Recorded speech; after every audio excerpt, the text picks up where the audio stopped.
Computer. This meeting is being recorded. Hello, divine, beautiful souls. This is Energy Speaks Podcast with your host, Catriel. We have a very special guest here today, Michele Venturo. She is the Cancer practitioner for the Zodiac Energy Empowerment Series. And that is the focus point for this season on Energy Speaks Podcast. Michele, how are you doing today? I'm doing great. Thank you. How are you?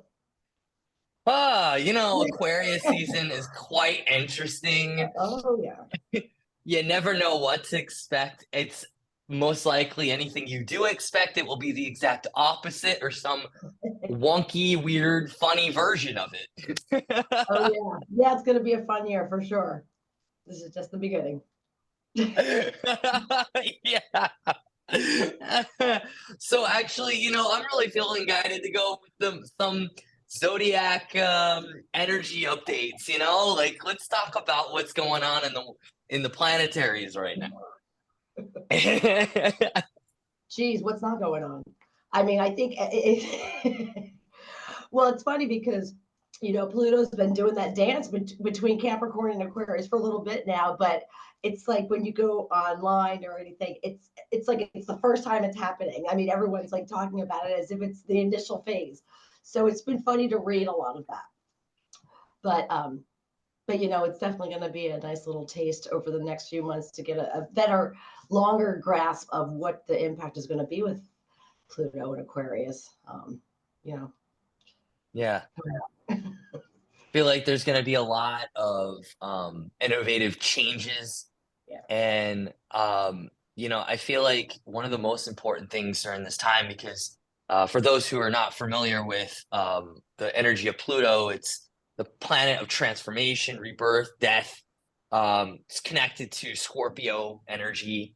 And it's, paired up with this electrifying, shift up energy, take you out of your comfort zone, shift you another frequency. Yeah. It's probably super uncomfortable, but comes with a lot of magic when your attitude is in a space of like you're gonna attract whatever your attitude is essentially. Yeah. And deepen it because of that. That's that a great Pluto. point. Yeah.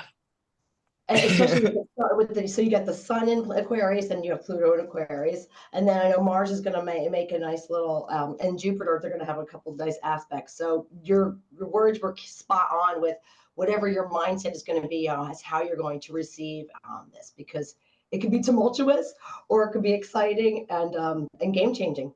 So. Yeah. I was also doing some research the other day. Oh my gosh. Okay, so like they're like you have these different Pluto and Aquarius moments. When's the last time? Revolutionary War times. Yep. It was 1778. Yep. And before that was like the transit before that was like 1500s. Yep. I don't remember the exact date on that one. But what's interesting to me is the last time Pluto was in Aquarius, we had our Uranus in Gemini. But what's interesting is we actually just discovered Uranus. Mm. So by the end of that Pluto and Aquarius transit, we actually knew who Uranus was. The only reason why we have this information is because we're able to do all this mathematical stuff to look back. So they wouldn't have known. They wouldn't have known, that, Uranus is in Gemini.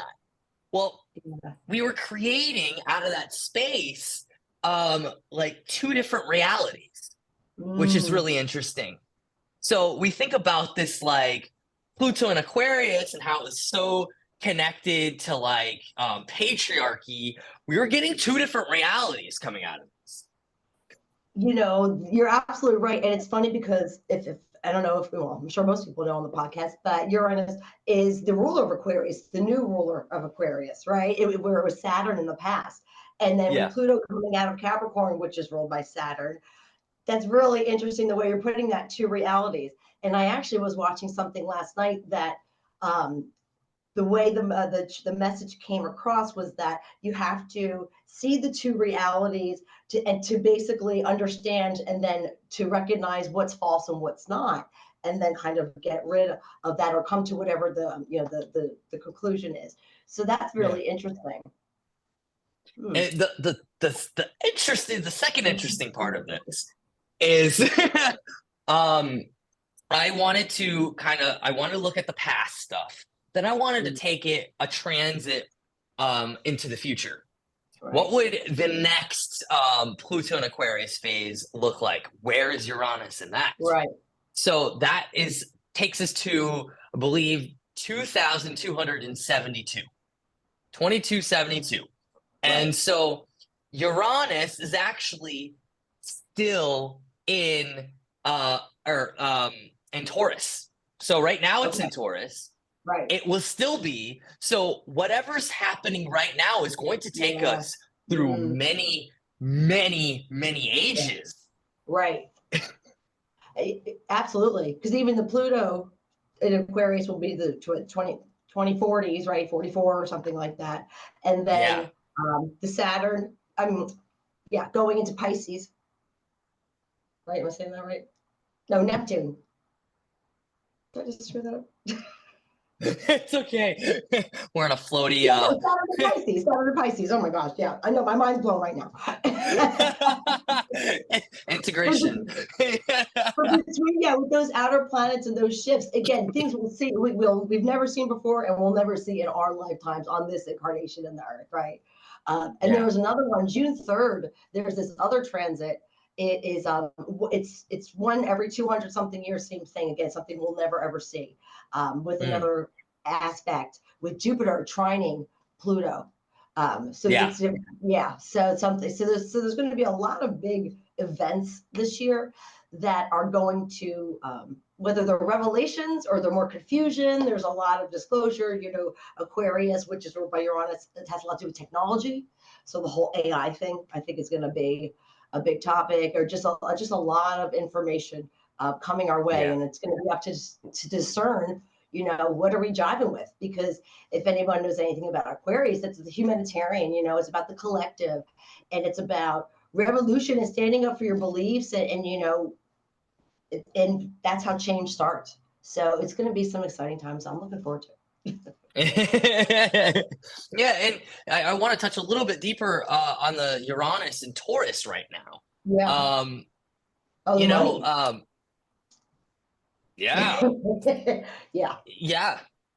So we have a Taurus being right here. Tell us a little bit more about Taurus energy. What do you experience? What's in your world? So I have 5 planets in Taurus. And so I'm a bull to the end. And, Taurus, it's the natural house of it is the second house, which is our resources, which is which could be our finances, our money versus other people's money. But it's basically what we value, including ourselves. So, and Taurus being the bull who kind of digs his hooves in and really is in the 3D world, right? He kind of likes the nice pleasures of the earth, the material things. And even as a Taurus, and so just for myself personally, my North Node is in Scorpio. So I have really done a lot of work to kind of pull myself out of this 3D world, whether it was making a lot of money and quitting my job to go to the esoteric kind of stuff, which I will never go back, quite honestly. But my bank account, it doesn't maybe agree with me on that one. But either way, the things that we really hold true, or what we think are so valuable that we've kind of grown up with in our own lifetimes, which is very much influenced by the Pluto and Capricorn energy that we've had. That's kind of where this starts to shift. So with the Taurus being so much about the material world, although the Taurus is a fixed sign, and it's a hard worker, it's loyal, and it really takes a plan and kind of runs with it. I think it's coming down to kind of what's the plan it's running with. What do we value? So some of the shift with Uranus and Taurus is going to be, what are our resources? What's important to us? What do I need to survive? Especially ourselves, again, taking away the money or the actual, the dollar bill and what its value is in our world versus what is the human element in that, what do we value there? So kind of, yeah, Taurus is, we're fun, but we can be a handful. My earth sign is in Taurus, and so it's my grounding point, which is kind of hilarious. Um, so, but I'm still in a way, even though I like how I ground things in. This is actually a perfect explanation of this. So, for all of the in-person classes, for this Zodiac Energy Empowerment Series, I felt like I needed to have an activation token. So I created this. Oh, cool. And I like it's a rune. It's a physical, tangible thing that I'm like, I am going to wood burn and so it's like physical and tangible. And that's how like my earth, it makes so much sense that I needed that kinesthetic kind of thing to be able to like feel like I grounded it in. Because Scorpios can be super esoteric. But that doesn't mean, we don't need some grounding, because that's exactly how we do grounding is that Taurus energy. Right. Yeah, I totally forgot where I was. Oh, that's what I was gonna say. The wood. The other big, huge thing in this year is the wood dragon. Yes. And so I'm excited about that as well, because that has a lot of codes of like, very tangible earth things. Right. And like, what are we putting into action? It's like the dragon is like this fire breather, right? Yeah, right. Wood burning, right? And you just said that. I'm like, fire, dragon. Oh my God, earth. No, it's so funny. During Scorpio class, my friend Ella, she was like, I just saw the earth dragon come through. Or sorry, the wood dragon come through. And I'm just like, oh yeah, that makes sense.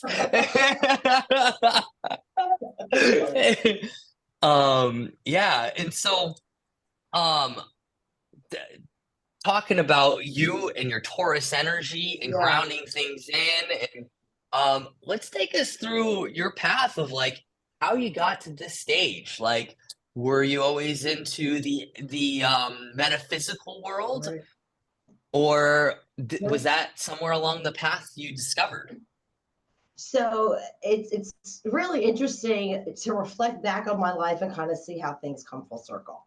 So I am a Taurus sun. I've got a Capricorn moon rising, and I'm in my 40s now, but when I was a kid, I kind of found scrapbooks and things, and I've always been into astrology. So I would always have the horoscope books, but even in my single digit years, I found scrapbooks where I'd have everything cut out of magazines and pasted in my horoscopes, all these things about Taurus. I was obsessed with it. Plus, I also grew up in generations of psychic women. So this kind of energy or topics have been around me. However, my mother, who was a Scorpio, kind of kind of focused me to really get on the earth plane as far as what to do with my life. So while I was interested in arts and the metaphysics, I ended up being an accounting major and a cybersecurity professional for 20 years. So I did the ultimate Taurus thing. I mean, I made a lot of money. I was paid a lot of money. Don't really have a lot of it now, but either way, I did a lot with it. It was very much with the pleasures of what Taurus can represent, especially with having my South Node in Taurus too. So I came in with all these things. So earthly pleasures and material things and feeling good and having fun was a very important part of what made me appreciate life, right? And then it wasn't until 2019 when I realized that was just killing me. I mean, I was working my butt off, and it just wasn't working for me. So I decided to basically quit my job and quit everything. And I learned, I got certified in Reiki. And then that was kind of the first thing. And then of course I just went head first into everything metaphysical. So I learned a tarot. I got certified in tarot. I wanted to do feng shui. I started really igniting my astrology knowledge, because again, it's something that I've always been in touch with and fascinating. And then it's interesting how things come back to you, or how you see this is something I've always had an interest in or been a part of my life, but it wasn't front and center. So I basically said, screw the money, screw the 3D things that the Taurus energy kind of is very much about. Because Taurus is, the downside of that too is the gluttony, right? And the greed can be is the downside of the Taurus energy, where it's very much about possessions, right? So including possessions of people, of anything, right? So once I kind of really did that, and my whole life changed. So it's almost like watching a movie or something about the first X number of years of my life was completely different. And then again, as I said, my South Node being in Taurus, my North Node in Scorpio, that moved to doing the Reiki, the tarot, the feng shui, the channeling, whatever it was my destiny. So and then going back and doing timelines of my life and what was going on astrologically at these points, it just was like, blew my mind. So I was obsessed, and I realized, growing up, school was very boring. I got straight A's. I didn't need to study. Now I'm a student. Now I'm learning the things that I really love, and I get so excited and passionate about, clearly. And I just love how it's all connected. And I'm just obsessed with it, right? And I'm obsessed that Scorpio, that North Node. I'm obsessed with learning everything I can and sharing that information. But done a lot of self-work to really, it just blows my mind every day, seriously. Wow. Yeah. You went full on Scorpio mode. Oh, yeah, I really did. And that's my North Node, and I've got one of the planets, and my Uranus is in Scorpio. Those are my only 2 Scorpio placements. Yeah, I know. So it's everything. Wow. It's really interesting, but I sure did. I sure did. That's so interesting. It's like, it feels like for this revolutionary time, you had to access this, alchemic energy, this esoteric energy to bring it in for this new world. Absolutely. And that's why I'm obsessed with sharing that information, because I've seen the other side, and I've seen, the blinders and the illusion that, and if you go to the tarot, it's the devil card, right? It's the illusion that represents the world's been representing. And I, not to get too crazy, but I do past lives and stuff. Revolution and waking people up and just sharing information has always been something I've been trying to do and never been able to do it. But I'm pretty sure this time it's going to be a little bit different. I guarantee it. So what is your niche? What is your absolute love in all of, because one thing I know, I can say, especially with Scorpio energy, and since you definitely, as being a Taurus, you naturally have that Scorpio Earth, and of course you've shared the Uranus in Scorpio and your North Node in Scorpio. We like to just delve into all of it, and we can be like, all right, I'm a master in this and this and this and this and this. It's because I just delved so deep, Yep. Guilty.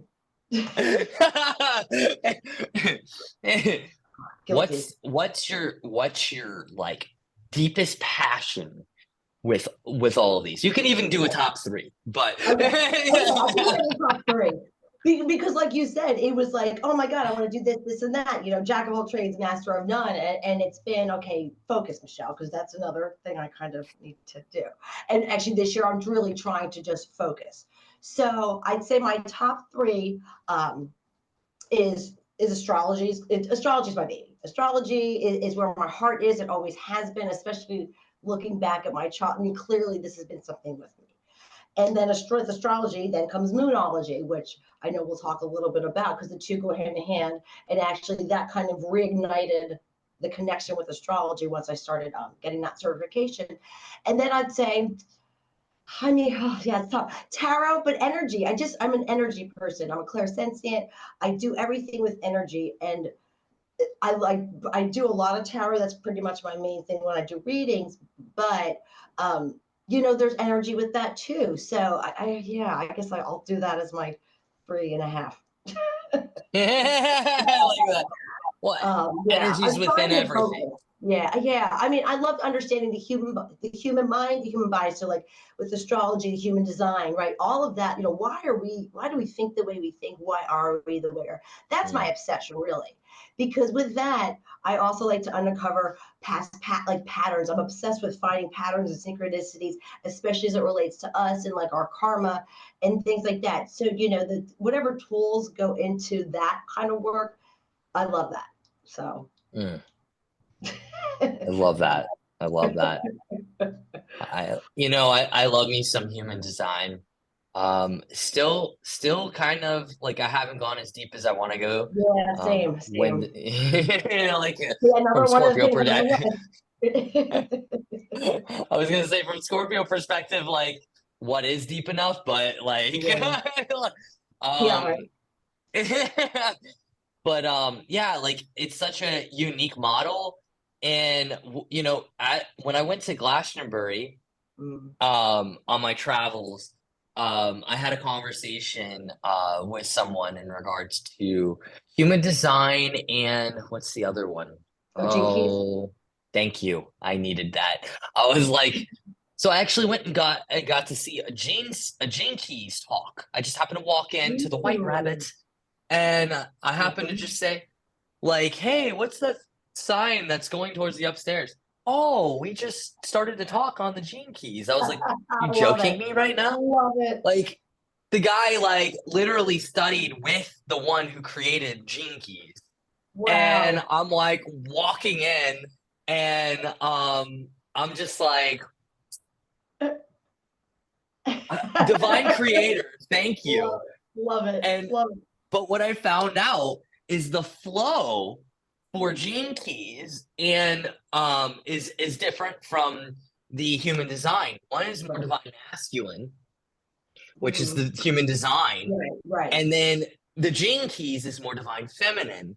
So it's quite interesting to see how we can have different models and interweave them, and they show us different things, and how, like maybe if you're a more masculine being, because we have both within us, obviously. Right. Well, maybe not obvious to everyone, but Right, sorry. right. That was kind of judgy. My bad. But yeah, it's interesting because like someone who's divine masculine could really click with that human design, but maybe it's like looking at the other side of the coin. How can I find more balance and seeing what the flow looks like? So I've been toying with that a little bit of like the differences and what do I need to get out of these different systems? Right.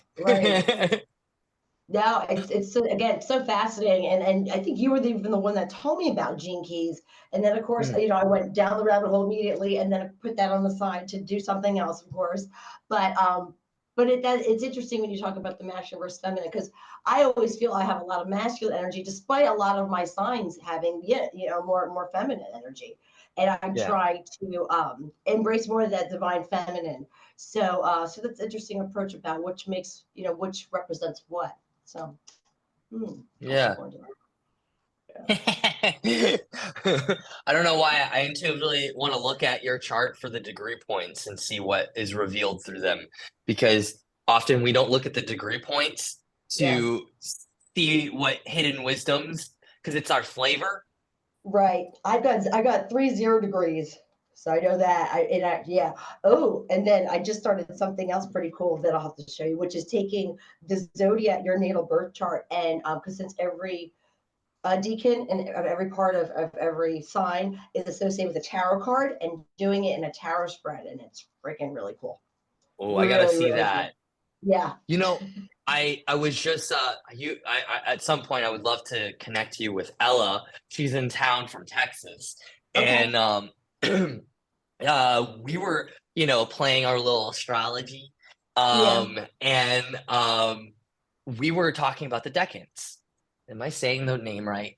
I think Because it's, I heard deacon, but who knows? I've mispronounced I it. literally, I'm like, I called it something else. She's like, it's not called that. And I'm like, See, I would say that too. I would be like, the you're wrong. stages, the stages. And she was showing me, it was actually, I was tapping into this kind of already, but I didn't see it through this particular lens.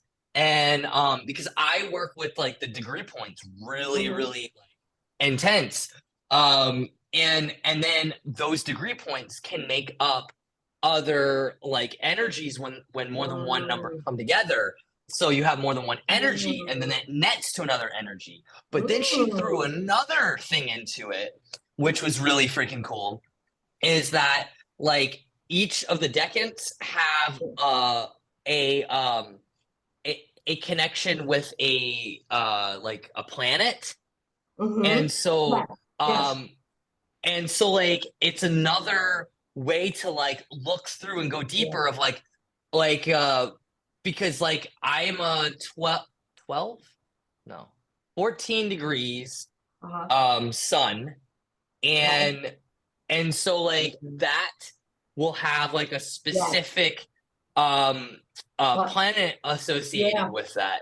Yep. Yep. um So yeah, and it's the so same. I actually have a printout of exactly what you're talking about. Yes. Yep. it was It's so super funny cool. that I was intuitively tapping into this, but to see it in Yeah. that way. See, yes. See, that's the thing is when I saw with the tarot cards, that visual representation, it was like, oh my God, this makes so much sense. It's the same exact thing. Yeah, super cool. Super cool. And it's like, as we go through learning more, it's like really fine-tuning our language, because like someone who just starts astrology, you're going to want to jump in fast, but Mm-hmm. like it's like taking the time to learn the language, your intuitive language with Mm. it. And then when like you've now learned the language of astrology, and you've learned the language of tarot, Mm-hmm. and when you can take and be bilingual Yeah. and bring the Ooh, two I like together, that. I like that. it's like it's so satisfying because it hits Uh-huh. something in the place of your soul that Yeah. that like really needed to like come out, you know? Yeah. I love that. Bilingual. I like it. Speaking of the soul, Yeah. the soul I feel is definitely connected with the moon. Yeah. And I would love for you to speak more about moonology. Sure. Sure. So, and actually, I'll jump to the difference between moonology and kind of our how we do our astrology. And there's so many different types of astrology techniques, right? What kind of system you're using, et cetera. So, there's always been something about the moon, and I was thinking about this last night, kind of in preparation for the podcast. Is we've got the sun and the moon. We can physically see these things every single day. We've got all these other planets in our chart, but they're kind of abstract, right? They're kind of out there. We know about them, but they're not really here. So it's so important because we run with the sun, right? Which is kind of our head, right? Or it's our ego, but we feel with the moon. So it's like, I'm sure most people, sometimes you just see the moon up there and you're like, oh, there she is. And the more I started to notice was like, I've always had that kind of fascination with just her when she gets super moon, right? Super big. And like, I could just stare, and it just has a feeling, right? And which makes Yeah. sense because the moon is all about feelings and our emotions. The moon is associated with the sign of Cancer, which is, it's a water sign. And just like the moon affects the tides on the earth, we're made up of mostly water in our bodies. So clearly the moon has an effect on us too. There's so many studies done on just the actual psychological effects that the moon phase changes affect on each person, not even just, the bigger she gets, the more emotional we get, right, as we go through the different phases. So, it was I think it was during lockdown, I had listened to the Moonology book by Yasmin Boland on Hay House, and she's an astrologer. And then when she offered the certification, I was like, oh hell yeah! So I started, and it was a very, it's a long course, because not only does it talk about the lunar cycles and the lunar phases, which are super important, and I think a lot of people are very familiar with new and full moon, but knowing the full cycle, which repeats, and cycle is the key word there, because this, you could put your money on it. It's going to happen. We know the moon phases from here till the end of time with the ephemeris, or we know where she's going to be at all times, and people used to plant the farmer's almanac by the moon. Like, the moon was so important with the planet's survival. Well, still is survival, but how we utilized her, and in our own survival, which is, unfortunately got a little lost. Now we just want to land on her, poor thing. But like, don't mess with the moon, leave her alone. But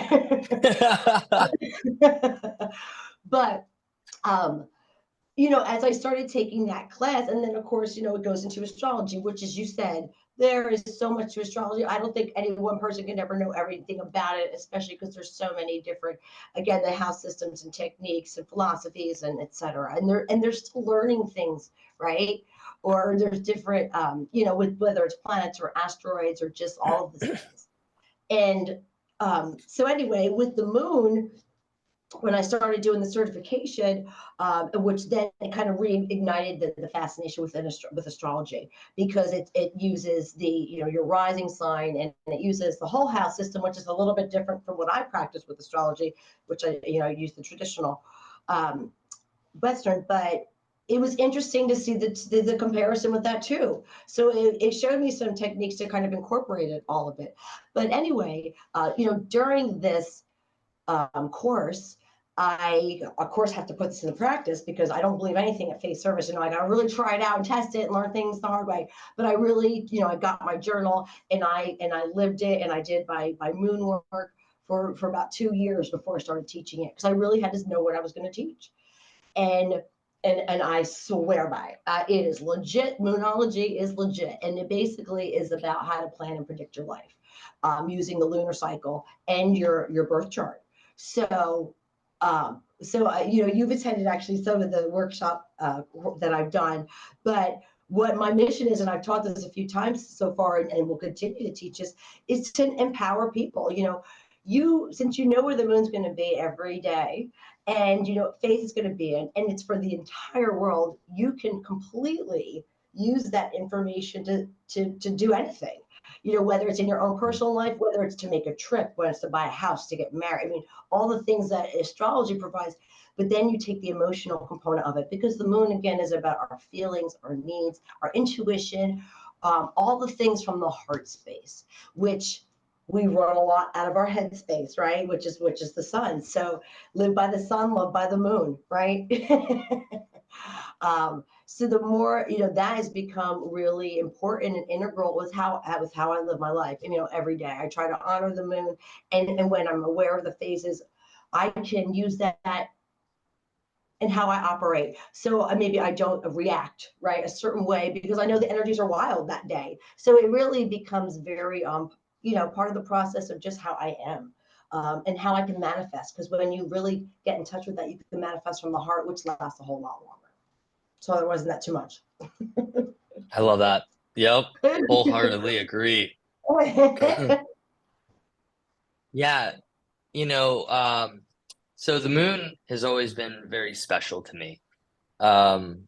Cancer moon here, very sentimental. That's his home place right there.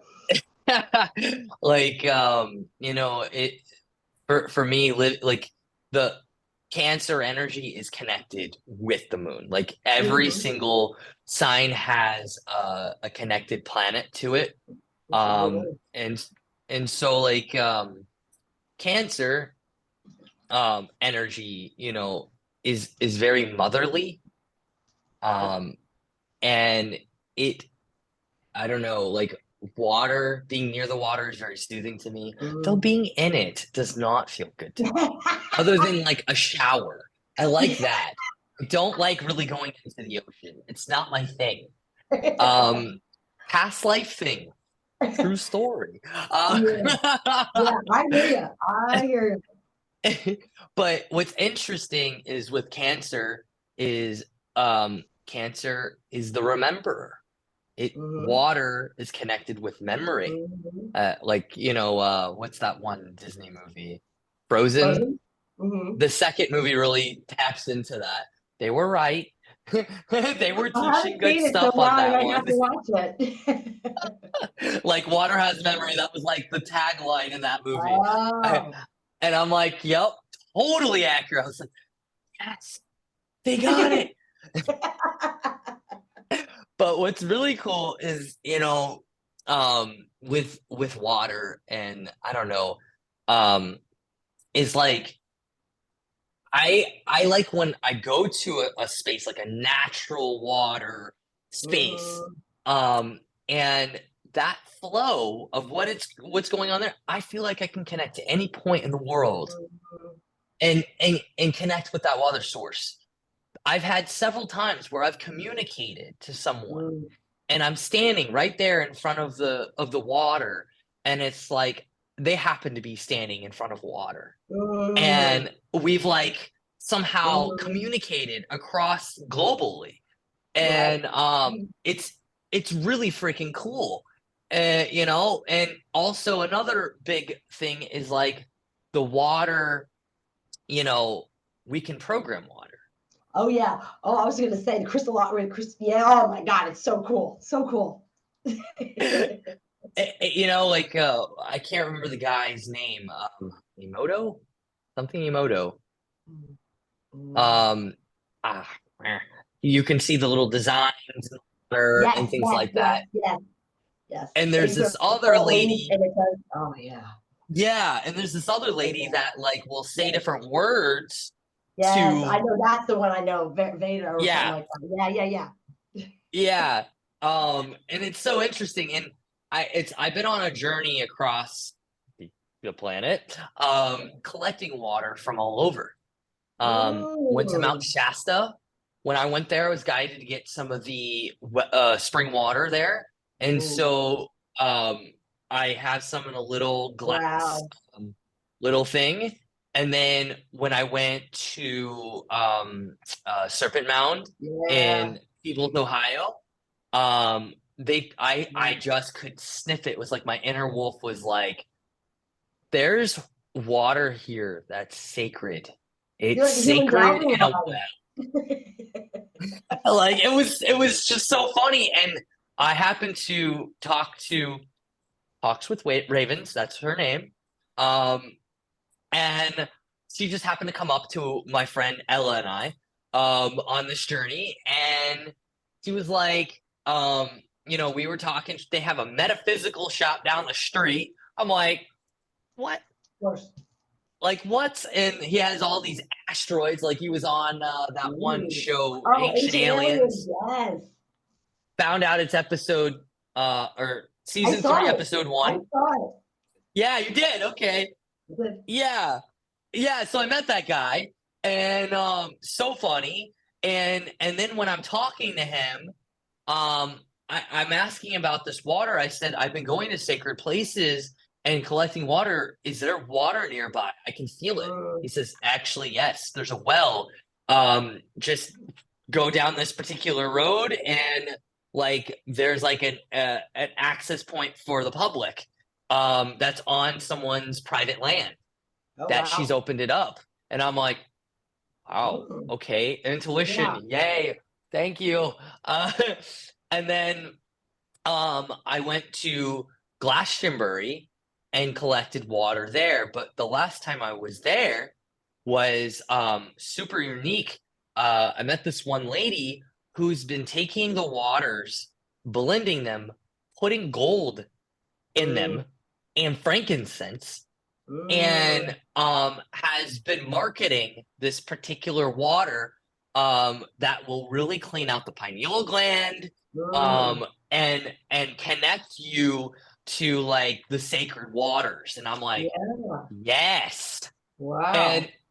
like, it's just so fascinating, the response and our attitude that comes into play as well when we Mm, encounter water, because it's a vibration.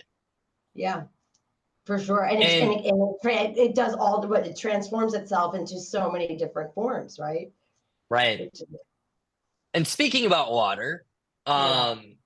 I'd love to go deeper into our class and what how water will also play a role. Sure. Yeah. Sure. So, as you said, the moon is the ruler of, I'm sorry, yeah, of Cancer. So the Cancer class will be about the moon, which again is all a water sign. And as I already talked about, her complete impact on the water is undeniable. So during class, we're going to have, we're asking attendees at least know what their moon sign is. So kind of have that prepared, and whether that can be prepared in advance or during the class, that's pretty easy.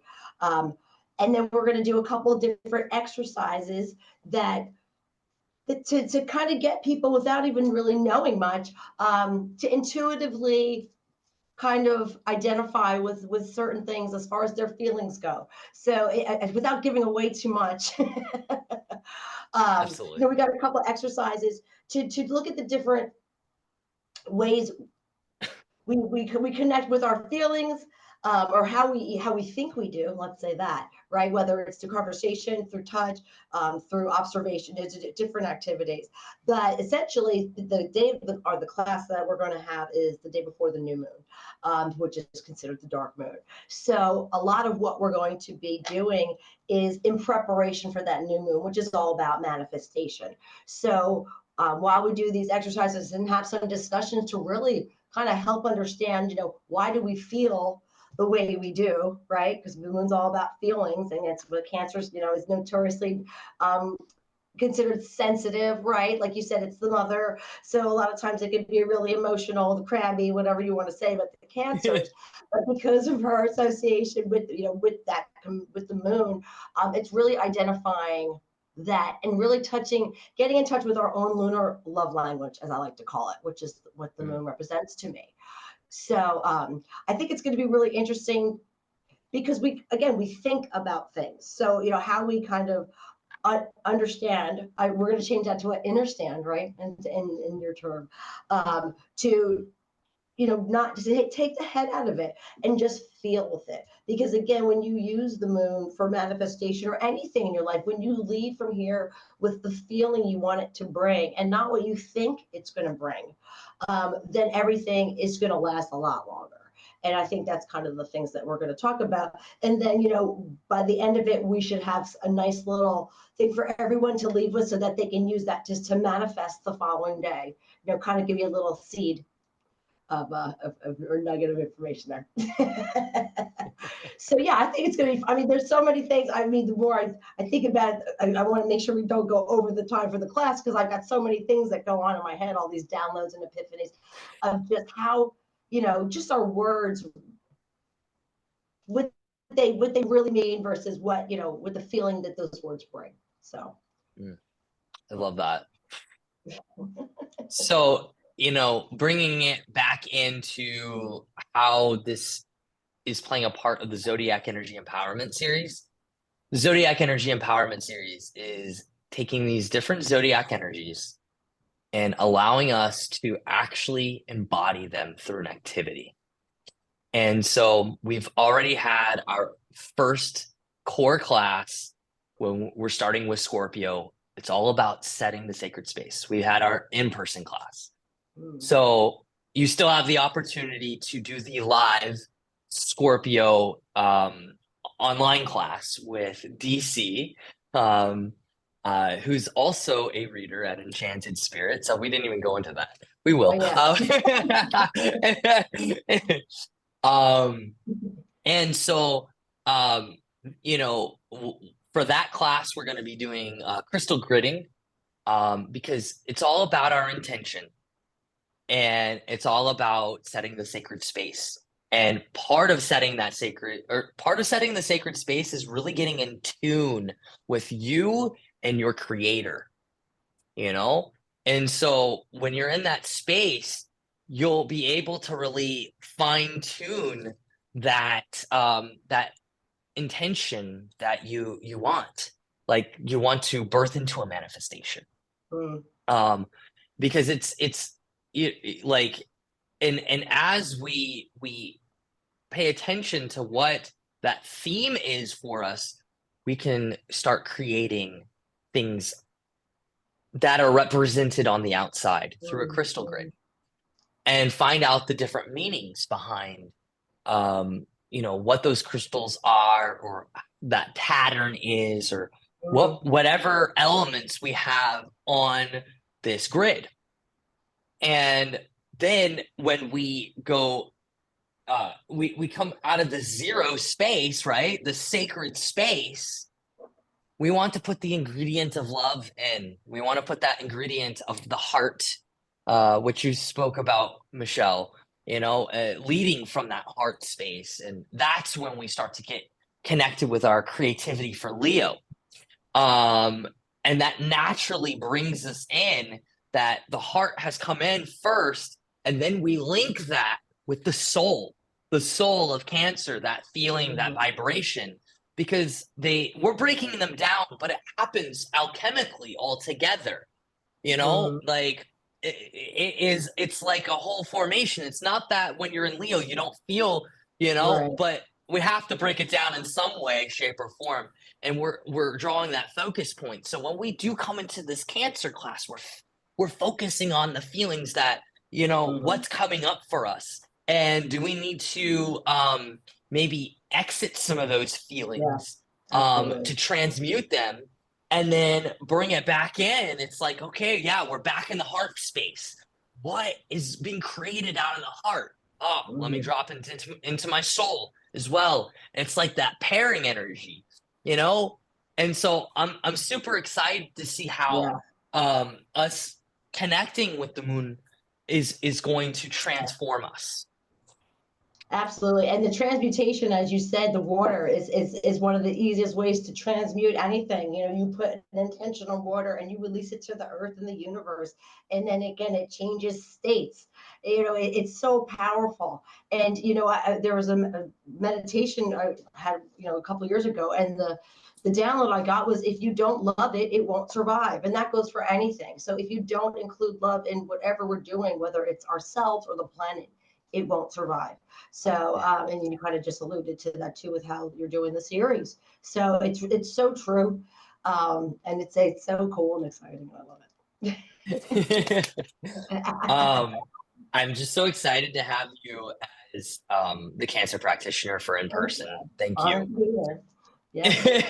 And the other Cancer class that we're doing online is the empath class, and they work hand in hand together. Yeah. Absolutely. I know all about that too.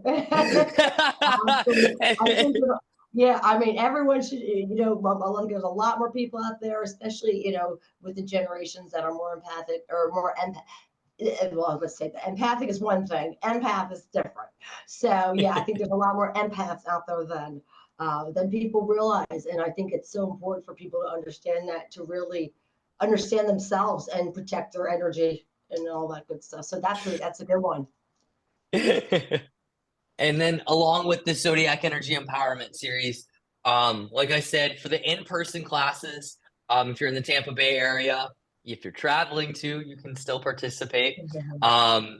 We'll have like this really cool, little like activation token. Got to collect them all, kind of like Pokemon.